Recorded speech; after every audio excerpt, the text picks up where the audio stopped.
Hi friends, I am Richa. Welcome back to Parcham. In today's session, we'll be studying about wind system, यानी कि क्यों चलती है पवन. Yes, आज हमें आंसर मिलेगा क्यों चलती है पवन, किस दिशा में चलती है पवन, कितने टाइप की winds होती हैं, and we'll be discussing all that is required in the wind system. और इससे पहले वाले क्लास के अंदर हमने प्रेशर बेल्ट्स को समझा था, प्रेशर सिस्टम को पूरा समझा था, that how pressure varies on different parts of the globe and किस तरह से प्रेशर बेल्ट्स होती हैं, सेल्स होते हैं प्रेशर सेल, जिसमें हमने Hadley cell, Ferrel cell, polar cells को स्टडी किया था. आज जो हम विंड सिस्टम पढ़ेंगे वो उसी को फर्दर कंटिन्यू करते हुए है, बिकॉज विंड्स कैसे ब्लो करती हैं ये is dependent on pressure only. So pressure belts आपने समझ लिए हैं तो विंड्स को समझना बहुत ईजी होगा आपके लिए. और अगर पहले वाला लेक्चर नहीं देखा है so I will recommend, strongly recommend कि लिंक डिस्क्रिप्शन बॉक्स में पहले वो देखिए, तो विंड्स को समझना बहुत ईजी हो जाएगा आपके लिए. ठीक है, still I will try my level best to explain things from the scratch if you haven't seen the previous video, but still it is always advisable to go through the previous lecture. तो चलिए start करते हैं आज का video on the wind system. Alright, तो हम start करते हैं जैसे हम हमेशा करते हैं, बेसिक्स के साथ में, इंट्रोडक्शन के साथ में, कि विंड होती क्या है. What is this wind all about. पवन है ना, क्या है ये. तो जब भी एयर मोशन में आ जाती है, एक तो रुकी हुई हवा होती है, और जब वो मूव करने लग जाती है, फ्लो करने लग जाती है, उसको विंड कहते हैं. फ्लो क्यों करती है? फ्लो करती है बिकॉज ऑफ प्रेशर ग्रेडियंट या प्रेशर डिफरेंस. जो आप अगर एक प्रॉपर टर्मिनोलॉजी यूज करोगे तो बोलते हैं हम प्रेशर ग्रेडियंट्स. और इसी से आप नेक्स्ट लेक्चर में पढ़ोगे कुछ एक फोर्सेस जो कि विंड के डायरेक्शन और वेलोसिटी को अफेक्ट करती हैं, और वो कौन से फोर्सेस होती हैं, तो उसमें हम एक प्रेशर ग्रेडियंट फोर्स भी पढ़ेंगे. नाउ प्रेशर ग्रेडियंट सिंपल भाषा में अगर मैं आपको समझाऊं तो दो जगह के प्रेशर में कितना डिफरेंस है. एक हाई प्रेशर, एक लो प्रेशर होगा. दो जगह में अगर प्रेशर डिफरेंस होगा तो ये जितना ज़्यादा होगा उतना ग्रेडियंट हाई है, जितना कम होगा उतना ग्रेडियंट लो है. यानी rate of change of pressure is called pressure gradient. Okay, rate of change, how fast it is changing. तो वो हमने आइसोबार्स पढ़े थे लास्ट लेक्चर में. आइसोबार्स अगर बहुत पास पास हैं तो प्रेशर ग्रेडियंट्स बहुत स्टीप है, और अगर दूर दूर हैं तो प्रेशर ग्रेडियंट्स ग्रेजुअल है. ओके, नाउ ये मैंने आपको बता दिया कि हवा हाई प्रेशर से लो प्रेशर जाएगी. और इसको मेजर कैसे करते हैं, how do we measure the direction and the velocity of air. So कुछ एक इंस्ट्रूमेंट्स आते हैं जैसे विंड वेन या वेदर कॉक. विंड वेन या वेदर कॉक है, ये आपको डायरेक्शन बता देता है. इसमें ना नीचे नॉर्थ वेस्ट ईस्ट साउथ लिखा हुआ रहता है, डायरेक्शन ऑफ विंड बता देता है. और अगर वेलोसिटी मेजर करनी है, velocity speed with direction, so velocity के लिए एक इंस्ट्रूमेंट आता है एनीमोमीटर. एनीमोमीटर. सो ये इंस्ट्रूमेंट्स भी थोड़ा सा हम ध्यान में रख लेंगे. चलिए अब हम आते हैं, सबसे पहले हम विंड सिस्टम में बिल्कुल बेसिक बात करेंगे, और उसका काफ़ी सारा फाउंडेशन आपका बन चुका है जब हमने प्रेशर बेल्ट्स पढ़े थे, और वो है टाइप्स ऑफ विंड्स. ठीक है, टाइप्स ऑफ विंड्स में कितने तरह की होती है हवा, तो 3 टाइप की होती हैं, primary, secondary, tertiary. Primary winds, primary winds को और अलग अलग नामों से भी जाना जाता है. प्राइमरी होंगी जो कि धरती पे, जो पूरे लैटिट्यूड्स पे एक फिक्स्ड पैटर्न में, फिक्स्ड डायरेक्शन में पूरे साल देखने को मिलती हैं, उनको कहते हैं प्राइमरी विंड्स. इनको प्लैनेटरी विंड्स भी बोलते हैं, परमानेंट विंड भी बोलते हैं, प्रिवेलिंग विंड्स एट्सेट्रा एट्सेट्रा. ठीक है, और इसमें आपको ये 3 नाम आपने अपने छोटे क्लासेस में सुने होंगे, जिन्हें हम कहते हैं ट्रेड विंड्स, उसके अलावा वेस्टर्लीज, ईस्टर्लीज. Very good. तो ये तीनों प्राइमरी विंड्स में आते हैं, ये हम पढ़ेंगे. फिर सीजनल विंड्स क्या होती हैं, सेकेंडरी विंड्स क्या होती हैं, इनको एक और नाम से जाना जाता है सीजनल विंड्स, है ना, जो पर्टिकुलर सीजन में देखी जाती हैं, या फिर उन्होंने सडन अपना कोई डायरेक्शन चेंज किया है और एक सीजन में अलग तरह से कोई हवाएं बहने लग गई और उस सीजन में हर बार देखने को मिलती हैं, उनको सेकेंडरी विंड्स या सीजनल विंड बोलते हैं. जैसे कि इंडिया के मॉनसून्स, है ना, हम ये पूरा चैप्टर पढ़ेंगे मॉनसून्स का भी. तो जो मॉनसून्स है इंडिया की, मॉनसूनल विंड्स जो हैं वो सेकेंडरी विंड्स होती हैं. और फिर आती है third level of winds, tertiary winds. इनको लोकल विंड्स भी कहा जाता है ना. जैसे इंडिया की बात करें तो लू चलती है, यहाँ पे कई जगह पे मिस्ट्राल चलती है ना. तो लोकल विंड्स, ये सब हमें पढ़ना है. सबसे पहले हम बात करेंगे प्राइमरी विंड्स की. ऑलराइट, चलिए. So like I had told you, अलग अलग नेम्स होते हैं प्राइमरी विंड्स के. क्या क्या नेम्स हैं, prevailing winds, planetary winds, permanent winds, invariable. Variable यानी जो वेरी कर सके, और इनवेरिएबल जो वेरी नहीं करेंगे, यानी उसी पैटर्न में, उसी तरीके से साल भर थ्रू आउट हमेशा पूरे प्लैनेट पे घूमती रहेंगी, उनको planetary, invariable, prevailing, permanent. P and invariable. Right, अब परमानेंट क्यों बोलते हैं? बिकॉज कॉन्स्टेंटली ब्लो करती रहती है सेम डायरेक्शन में और through out the year. Planetary क्यों? क्योंकि बहुत बड़े एरिया में यानी पूरे अर्थ पे ही ये फ्लो करती रहती है। ओके, एक लैटिट्यूड से दूसरे लैटिट्यूड जाती है, लैटिट्यूडनल विंड्स हैं बेसिकली। फिर अब ये भी फर्दर 3 टाइप्स में डिवाइडेड है, ट्रेड, वेस्टर्लीज एंड ईस्टर्लीज। तो ये तो बिल्कुल बेसिक बात हमने कह दी। अब इनको हमें ढंग से स्टडी करना है, इनका डायरेक्शन क्या और यही डायरेक्शन क्यों, और ये अपने ओरिजिनल डायरेक्शन से घूमी हुई क्यों है, और इनके इम्पैक्ट क्या होते हैं ज्योग्राफिकल फिनोमेना में, वो सारी चीज़ें थोड़ी बहुत हम देखेंगे। तो पहले डायग्राम से मोटा मोटा समझ लेते हैं, फिर ट्रेड विंड्स को स्टडी कर लेंगे।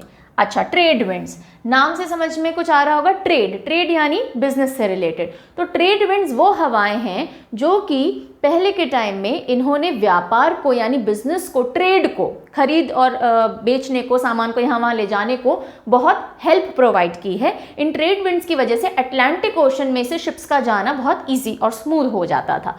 ट्रेड विंड्स ये ब्लो करती हैं, ये 30 डिग्री नॉर्थ से लेके 30 डिग्री साउथ ऑफ लैटिट्यूड के बीच में, ये जो आपको रेड कलर में हवाएं दिख रही हैं, which are coming towards the equator, these are known as trade winds. So 30 degree north से इक्वेटर की तरफ एंड 30 डिग्री साउथ से इक्वेटर की तरफ जो हवाएं चलती हैं उनको हम कहते हैं trade winds, and they facilitated trade, इसलिए इनका नाम ट्रेड विंड्स पड़ा। ठीक है, यहाँ तक बात समझ में आ गई। अब ये कौन से सेल में चलती होंगी जरा सोच के बताओ। इस जगह पे यानी 30 डिग्री नॉर्थ से 30 डिग्री साउथ में कौन से सेल एक्टिव होते हैं? प्रेशर सेल की अगर मैं बात करूं, हैडले सेल। यहाँ पे कौन सा सेल काम करता है? This is Hadley cell. जिन बच्चों ने पहला क्लास देखा होगा फटाफट से पिक कर लिया होगा, जिन्होंने नहीं देखा मुझे वैसे भी रिकैप देना है, मैं फटाफट देती हूँ। देखो, इक्वेटर के ऊपर सन सीधा होता है, ओवरहेड होता है, बहुत गर्मी होती है, यहाँ की हवा राइज करेगी। अब 3D हम दिखा नहीं सकते, इसलिए हम क्या करेंगे, ऐसे दिखाएंगे।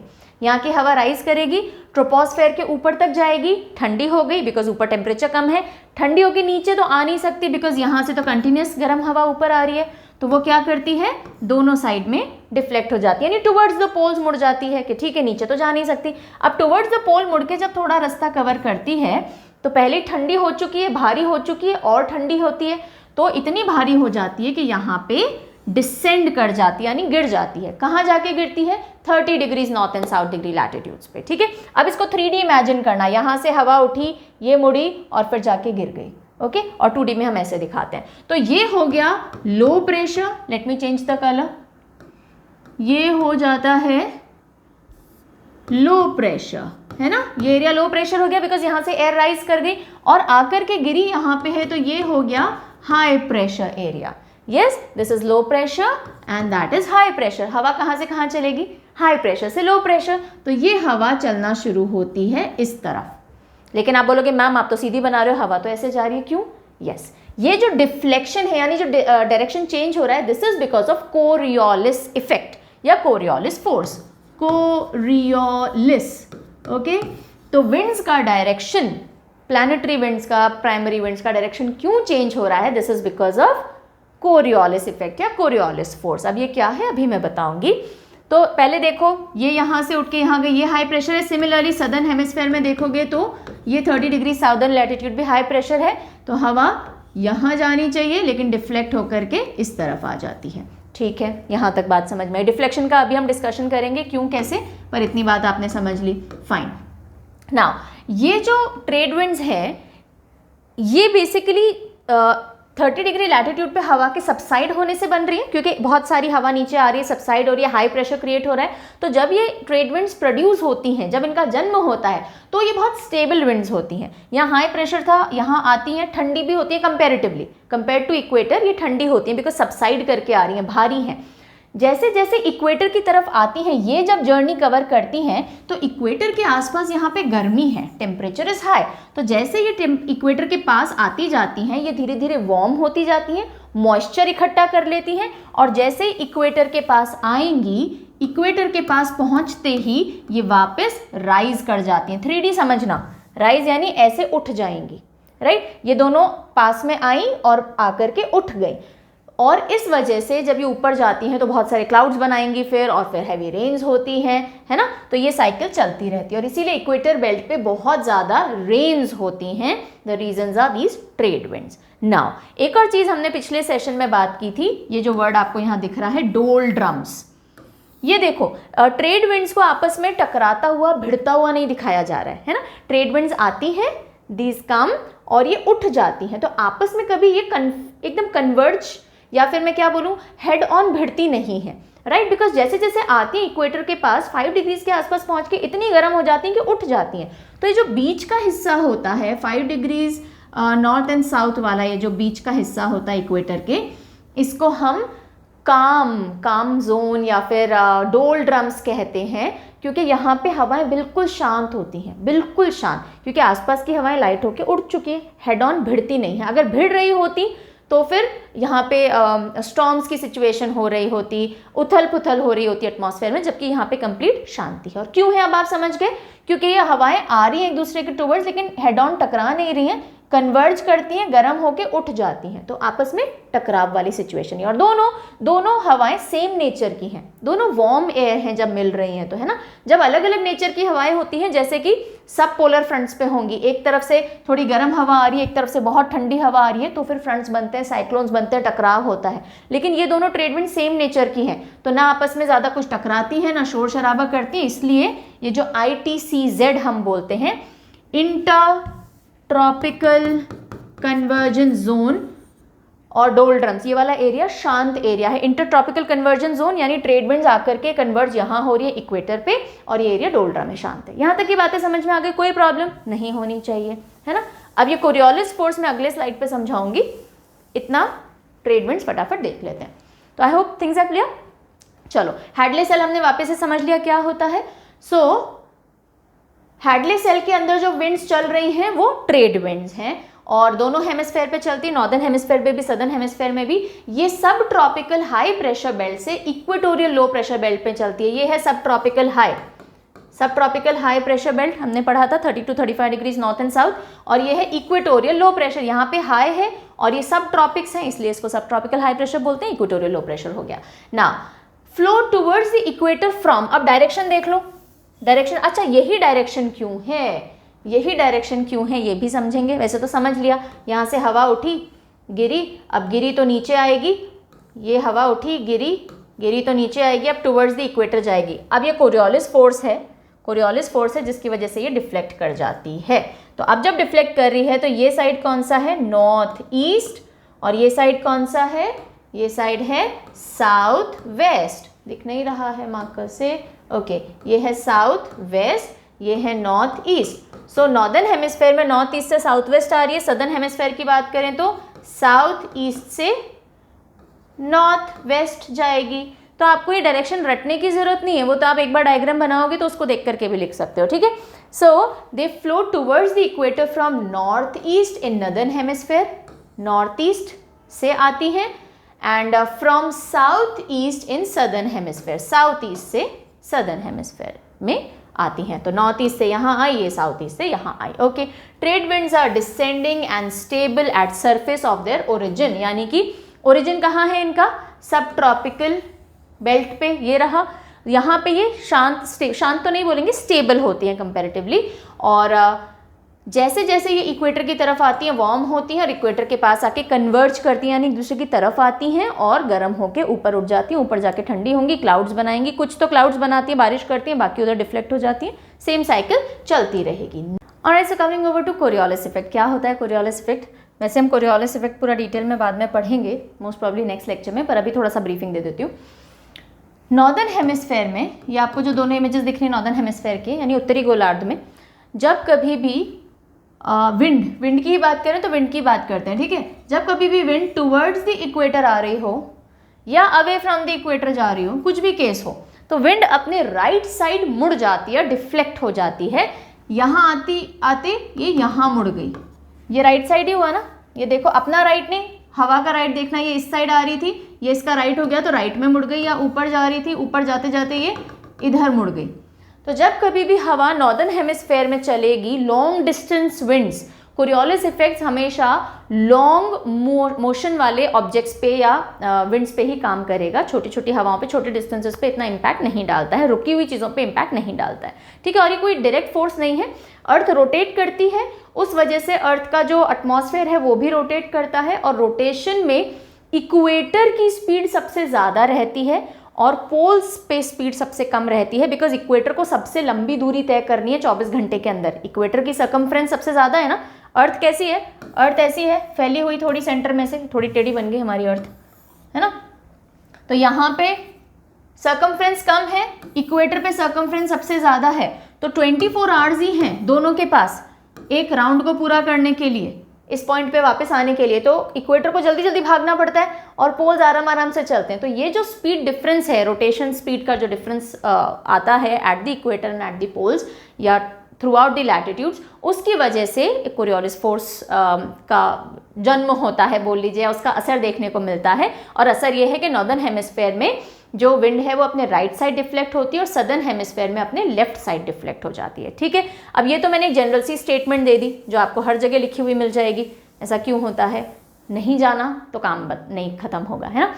राइट साइड क्यों डिफ्लेक्ट होती है, लेफ्ट साइड क्यों डिफ्लेक्ट होती है, ये राइट और लेफ्ट डिफ्लेक्शन का क्यों समझाती हूँ अब मैं, कोशिश करूँगी ब्रीफ में बताने का, बिकॉज ये हम बाद में पढ़ेंगे। तो देखो ये है इक्वेटर और ये रहे पोल्स, या ये ले लो आप ट्रॉपिक, है ना, सब ट्रॉपिकल एरिया, ये भी सब ट्रॉपिकल एरिया। अभी हमने देखा कि ईस्टर्लीज इस तरह से आती हैं, है ना, जबकि आना किस तरह से चाहिए था, इस तरह से चाहिए था, राइट, इस तरह से चाहिए था। तो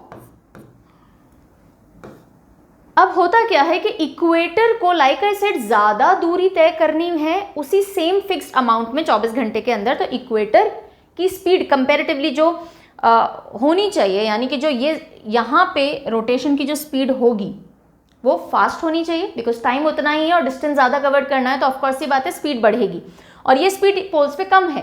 तो अब क्या होता है समझो, ये जो सब ट्रॉपिक्स है यहाँ पे स्पीड ज़्यादा होगी या कम होगी कंपेयर टू इक्वेटर, जल्दी से आंसर दो। इक्वेटर पे हाईएस्ट स्पीड होगी घूमने की, सब ट्रॉपिक्स पे कंपैरेटिवली कम स्पीड होगी। तो कम स्पीड वाली हवा, जो हवा यहाँ से आ रही है उसकी स्पीड भी तो कम होगी, है ना।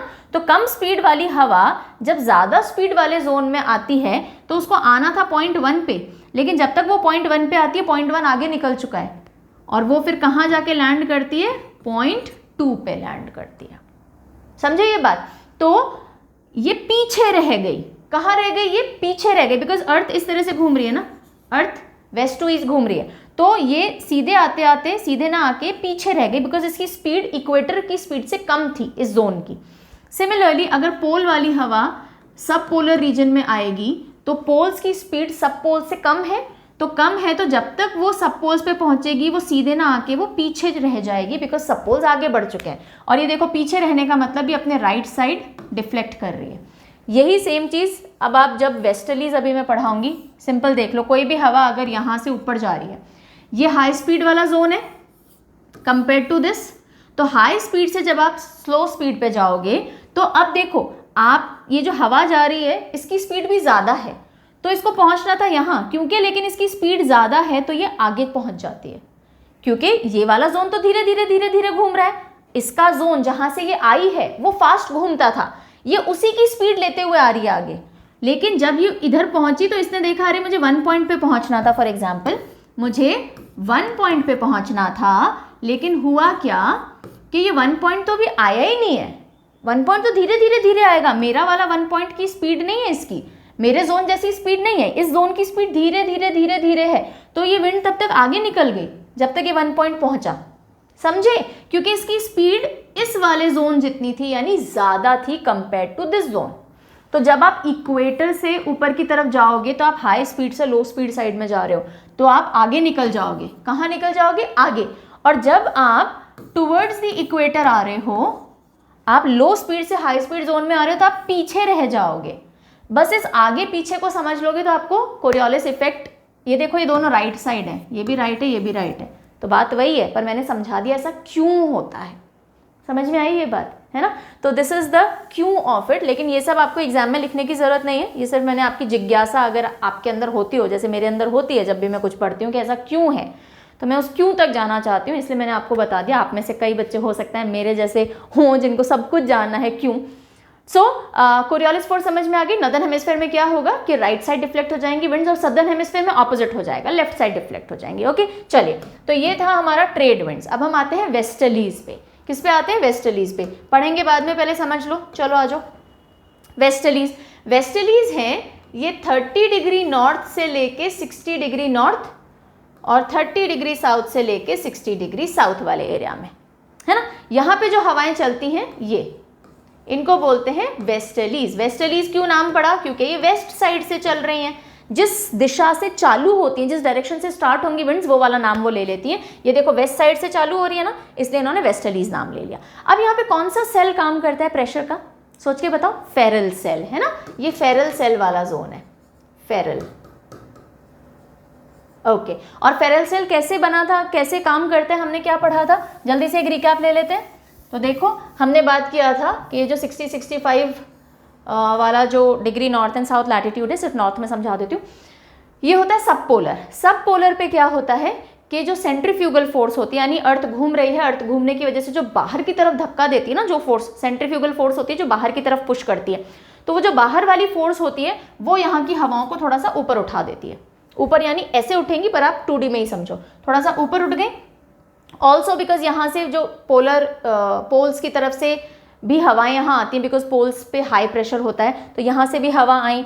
फिर ये जो 30 डिग्री सब ट्रॉपिकल हाई जोन था, इसकी हवाएं भी यहाँ आती है, तो वो भी थोड़ा पुश दे देती है। दो तरफ से जब हवाएं आएंगी आपस में टकराएंगी तो भी हवा ऊपर उठेगी ना, तो सेंट्रीफ्यूगल फोर्स और इन रीजन से हवा ऊपर उठती है, पूरा ट्रोपोस्फेयर के टॉप तक जाती है, ठंडी होती, नीचे आना चाहती है पर आ नहीं सकती, तो वो क्या करती है? दोनों तरफ मुड़ जाती है ना।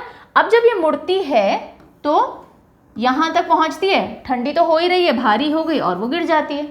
इसको मत देखो, क्योंकि ये जब गिरेगी यहाँ पे आके तो ये एक और सेल बनाती है, और इस सेल को क्या बोलते हैं? Polar cell. ये हम ईस्टर्लीज में पढ़ेंगे, छोड़ दो इसको। तो हमें सिर्फ इतनी बात करनी है, यहाँ से हवा उठी और यहाँ आके गिर गई, तो यहाँ पे तो हो गया लो प्रेशर और इस एरिया में हो गया हाई प्रेशर। ठीक है, ये कौन सा एरिया? ये सब ट्रॉपिक एरिया है, और ये कौन सा है? सब पोलर एरिया है। तो अब क्या होगा? हाई प्रेशर से लो प्रेशर हवाएं चलेंगी, यहाँ से ऐसे हवा आई और अब इसको यहाँ पे लो प्रेशर दिखा तो ये सीधा जाना चाहती थी, लेकिन अब ये टुवर्ड्स द राइट डिफ्लेक्ट हो जाएगी और ये इस तरह से हवाएं चलने लग गई, ये बन गई वेस्टर्लीज। सिमिलरली यहाँ पे होगा, ये हवाएं उठी डिफ्लेक्ट हुई, यहाँ ठंडी होके गिरी और फिर ये लो प्रेशर बन गया था, ये हाई प्रेशर हो गया, तो हाई से लो की तरफ मूव करने लग गई। ये डायरेक्शन क्यों? क्योंकि ये है सदर्न हेमिस्फेयर, और सदर्न हेमिस्फेयर में हवाएं सीधा चलना चाहती हैं, लेकिन कौन से डायरेक्शन में डिफ्लेक्ट हो जाती हैं? लेफ्ट में। तो ये ऐसे चलने लग गई, ये टुवर्ड्स द लेफ्ट चलने लग गई। Got it? और अगर मैंने जैसा समझाया था वैसा समझना चाहोगे तो भी समझ लो, या चलो अब वो कोरियोलिस वाले में समझाएंगे, बहुत ज़्यादा टाइम इसमें वेस्ट होगा। तो समझ में आ गया ना, लेफ्ट में हो जाएंगी, यहाँ पे राइट में डिफ्लेक्ट हो जाएंगी। नाउ ये जो एरियाज है ना, ये जो आपको सब पोलर रीजन दिख रहा है लो प्रेशर वाला, जिनकी टुवर्ड्स वेस्टर्ली चलती हैं, वेस्टर्ली आ रही है और यहाँ से ईस्टर्ली आएंगे आप अगले, चलो मैं अगली स्लाइड में समझाऊंगी, बिकॉज यहाँ अभी आप कन्फ्यूज हो जाओगे। इतनी बात समझ में आ गई? वेस्टर्लीज। चलो अब पढ़ लो फटाफट से। सो ये फ्लो किस में करती हैं? ये फेरल सेल में फ्लो करती हैं, बोथ हेमिस्फेयर्स में, नॉर्दर्न एंड सदर्न हेमिस्फेयर के अंदर। और ये कहाँ से कहाँ चलेंगी? सब ट्रॉपिकल हाई से सब पोलर लो की तरफ चलती हैं। सब ट्रॉपिकल हाई प्रेशर से सब पोलर लो, यानी कि 30 डिग्री नॉर्थ से 60 degree north and 30 degree south से 60 डिग्री साउथ। डायरेक्शन क्या होगा? नॉर्दर्न हेमिस्फेयर में ये साउथ वेस्ट से चल रही हैं, और सदर्न हेमिस्फेयर में ये नॉर्थ वेस्ट से चलती हैं। ठीक है, तो साउथ वेस्ट से तो जा रही हैं नॉर्थ ईस्ट, ये रहा नॉर्थ ईस्ट। ओके, तो इस तरफ ही चल रही हैं हवाएं, और ये साउथ वेस्ट नॉर्थ वेस्ट से साउथ ईस्ट में सदर्न हेमिस्फेयर में। तो अगेन आपको डायरेक्शन रटने की जरूरत नहीं है, डायग्राम से अपने आप निकाल लोगे। ये हो गई वेस्टर्लीज। ओके, अब वेस्टर्लीज में देखो, नॉर्दर्न हेमिस्फेयर और सदर्न हेमिस्फेयर की वेस्टर्लीज में थोड़ा उनकी वेलोसिटी में फ़र्क रहता है। क्यों? क्योंकि नॉर्दर्न हेमिस्फेयर जो होता है यहाँ पे बहुत सारे कॉन्टिनेंट्स हैं, है ना। सदर्न हेमिस्फेयर में इतने कॉन्टिनेंट्स नहीं हैं, एक ऑस्ट्रेलिया है बेचारा यहाँ पे, है ना, ज़्यादा है नहीं बाकी। तो ये समुद्र ही समुद्र है, और समुद्र पे क्योंकि कोई भी फ्रिक्शन नहीं है, कुछ रुकावट नहीं है, तो यहाँ वेस्टर्लीज एकदम खुले घूमती है ना, एकदम छुट्टे खुले घूमते हैं, इनकी स्पीड बहुत बढ़ जाती है। सो जैसे जैसे यहाँ से वेस्टर्लीज चल रही है ना, सो वेस्टर्ली स्टार्ट होती हैं 30 डिग्रीज से और जाती हैं 60 डिग्रीज तक, राइट। 30 डिग्रीज से चालू हो रही हैं, अभी जैसे जैसे चालू हुई 40s तक पहुँचते पहुँचते तो बहुत स्पीड ले लेती हैं सदर्न हेमिस्फेयर की वेस्टर्लीज। ऊपर वाली तो तमीज़ में चल रही हैं जैसे चलती हैं, ये बहुत स्पीड ले लेती हैं, तो इनको हम एक नाम दे देते हैं। फिर 50 डिग्री लैटिट्यूड पर आते आते और फियर्स हो जाती हैं, बहुत ज़्यादा फियर्स हो जाती हैं, और 60 से भी थोड़ा आगे तक जाती हैं। ये ऐसा नहीं कि 60 आ गया हम रुक जाए, नहीं, थोड़ा आगे तक जाती हैं और वहाँ पे भी ये बहुत ज़्यादा फियर्स होती हैं। तो अब ये कितनी फियर्स होती हैं, क्या होता है वो हम देखेंगे। क्यों होती है सदर्न हेमिस्फेयर में, ये समझ में आ गया, बिकॉज कोई रुकावट नहीं है समुद्र के ऊपर। तो सदर्न हेमिस्फेयर में वेस्टर्लीज जो हैं वो ज़्यादा स्ट्रॉन्ग होती हैं और ज़्यादा कांस्टेंट होती हैं, यानी रहती ही रहती हैं वहाँ पे, तो कुछ भी रुकावट नहीं है, because no land mass is there. So westerlies best developed होती हैं 40 से 65 डिग्री लैटिट्यूड तक, अप टू 70 तक ये जाती हैं, ठीक है। तो इनको क्या बोलते हैं, रोरिंग 40s। 40 डिग्री से 50 डिग्रीज लैटिट्यूड में जो हवाएं चल रही होती हैं उनको बोलते हैं रोरिंग 40s, यानी बहुत तेज चल रही, रोर दहाड़ती हुई लगती हैं। फिर आती है फ्यूरियस 50s, यानी और ज़्यादा फियर्स हो गई हैं, फियर्स यानी और वेग आ गया है इनके अंदर। और फिर लास्ट में श्रीकिंग 60s, ऐसा लगता है साए साए शू शा, बहुत शोर करती हुई चलती हैं 60 डिग्रीज से 65-70 डिग्री लैटिट्यूड तक, ठीक है। तो ये होता है श्रीकिंग 60s। तो वेस्टर्लीज साउथ में ज़्यादा स्ट्रॉन्ग होती हैं सदर्न हेमिस्फेयर में। और लास्टली हम आ जाते हैं पोलर ईस्टर्लीज के पास। पोलर ईस्टर्लीज देखो यहाँ चलेंगे 60 degrees north and 60 degrees south towards the poles, towards the poles in the sense up to the poles. तो अब ये चलती कहाँ से है, कौन सा सेल है ये याद करो, ये वही है हमारा सब पोलर लो प्रेशर। तो यहाँ से हवाएं उठी थी, एक तो इधर चली गई थी, ठीक है, ये वेस्टर्लीज हो गई, एक ऊपर की तरफ जाके और यहाँ सिंक कर गई थी, है ना। तो अब जब ये सिंक करी, ये हो गया हाई प्रेशर और ये हो गया लो प्रेशर, और ये कौन सा सेल है, पोलर सेल। अब हवाएं चलेंगी नीचे लेकिन डिफ्लेक्ट हो जाएंगी टुवर्ड्स द राइट, तो ये हो गया इनका डायरेक्शन, ऐसे डायरेक्शन में ये चलती हैं। सिमिलरली यहाँ से हवाएं उठी गई तो ये जानी थी सीधे, लेकिन अपने लेफ्ट में डिफ्लेक्ट हो जाएंगी और ये बन गई साउथ हेमिस्फेयर की पोलर ईस्टर्लीज, ठीक है। अब देखो एक चीज़ समझना जो मैं पिछले स्लाइड में आपको समझाना चाह रही थी, यहाँ से आ रही हैं पोलर ईस्टर्लीज और जहाँ से जा रही हैं वेस्टर्लीज। वेस्टर्लीज का टेम्परेचर कंपैरेटिवली ज़्यादा है पोलर ईस्टर्लीज के कंपैरिजन में, ये बहुत ठंडी और ड्राई विंड्स हैं। ये दोनों जब टकराती हैं तो ये दोनों अलग अलग नेचर की हवाएं हैं, एक ज़्यादा ठंडी एक कम ठंडी है। जब ये टकराती हैं तो फ्रंट्स बनते हैं। फ्रंट्स क्या होते थे, एक जो ज़्यादा गर्म हवा होगी वो ऊपर उठेगी, ठंडी हवा नीचे जाएगी, और ये साइक्लोन्स, थंडरस्टॉर्म्स और ये सारे जो अनस्टेबल कंडीशंस हैं उनको जन्म देती है। तो इसको बोलते हैं सब पोलर फ्रंट्स, और सब पोलर फ्रंट्स यहाँ पे बनते हैं, यानी दो अलग नेचर की हवाएं आपस में आके भिड़ती हैं। ये देखो ये हेड ऑन टकराएंगी, राइट। तो ये है सब पोलर फ्रंट्स। चलो देख लो, पढ़ लेते हैं। अब हम पढ़ रहे हैं polar easterlies. Polar easterlies dry and cold winds हैं जो कि दोनों हेमिस्फेयर में चलती हैं। कहाँ से कहाँ चलती हैं, पोलर हाई प्रेशर से सब पोलर लो प्रेशर पे चलेंगी, ठीक है। डायरेक्शन क्या होगा, नदर्न हेमिस्फेयर में इस तरह से आ रही है तो सोच के बताओ, ये हो गया नॉर्थ ईस्ट से साउथ वेस्ट, और यहाँ पे क्या हो जाएगा, ये डायरेक्शन है तो दिस इज साउथ ईस्ट से नॉर्थ वेस्ट, यही यहाँ पे लिखा हुआ है, ठीक है। चलो अब हम आ जाते हैं लास्ट में कौन कौन से फैक्टर्स हैं जो कि प्लैनेटरी विंड्स को गवर्न करते हैं। आज के सेशन में हम प्लैनेटरी विंड्स ही पढ़ेंगे, सेकेंडरी और लोकल विंड्स जो हैं वो अलग सेक्शन में पढ़ेंगे, और इसके अलावा हमें बात करनी है अभी फोर्सेस पे। विंड की स्पीड और वेलोसिटी को गवर्न करने वाले कौन कौन से फैक्टर्स और फोर्सेस होते हैं वो भी हम पढ़ेंगे। तो अभी एक दो टॉपिक्स और बचे हैं। तो फैक्टर्स, प्लैनेटरी विंड्स को कौन कौन से फैक्टर्स गवर्न करते हैं, यानी कि इसी डायरेक्शन में क्यों चलेंगी और इस तरफ ही डिफ्लेक्ट क्यों होंगी, ये सारी बातें जो हैं किन से गवर्न होती हैं। सबसे पहला latitudinal variation of atmospheric heating.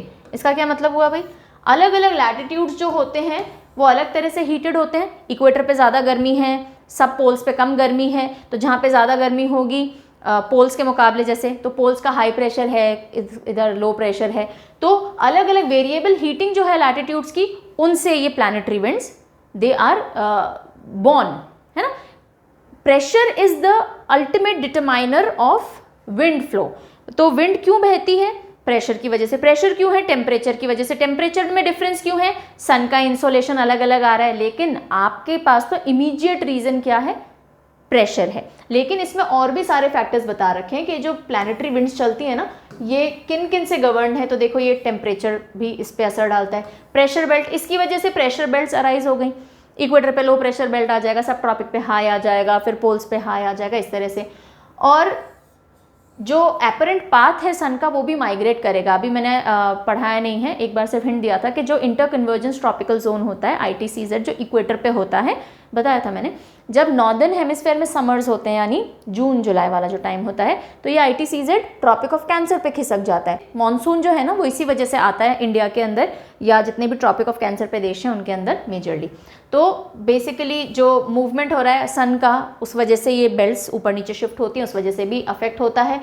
Continental ocean का जो डिस्ट्रीब्यूशन है उससे भी प्लैनेटरी विंड्स की वेलोसिटी पे फर्क पड़ता है। इसीलिए जो वेस्टर्लीज है नॉर्दर्न हेमिस्फेयर में वो इतनी स्ट्रांग नहीं होती जितनी सदर्न हेमिस्फेयर की स्ट्रांग होती है। And rotation of earth rotate कर रही है, तो उसकी वजह से जो कोरियोलिस इफेक्ट है वो देखने को मिलता है, और विंड्स जो सीधी जानी चाहिए वो डिफ्लेक्ट हो जाती हैं, राइट। तो ये सारे फैक्टर्स थे जो प्लैनेटरी विंड्स को गवर्न करते हैं, वो भी हमने देख लिए। सो आज का सेशन हम यहीं ख़त्म करेंगे। आई रियली होप आपको सारी प्लैनेटरी विंड्स और क्यों वो पर्टिकुलर डायरेक्शन में जाती हैं या वो क्यों डिफ्लेक्ट होती हैं ये समझ में आ गया होगा। Do let me know in the comment section if you found the video useful.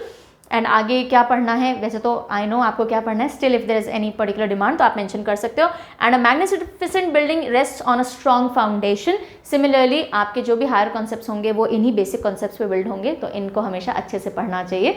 So with this note I take your leave, take very good care of your self. आपको PDF जो है वो PDF बैंक में तो add हो जाएगा ये part भी, जो आपने परचम ऐप से ले रखा होगा, जिसमें आपको सारे 1 साल तक के PDF सारे सब्जेक्ट्स के मिलते हैं। और जो लोग वेबसाइट से एक एक PDF लेते हैं, डाउनलोड करते हैं, तो मैं इसमें अभी बाकी विंड्स भी ऐड करूंगी और फिर एक कॉमन PDF आपको अवेलेबल करवा दूंगी, सो दैट आपको मल्टीपल डाउनलोड्स ना करने पड़े। ठीक है, चलो बाय बाय।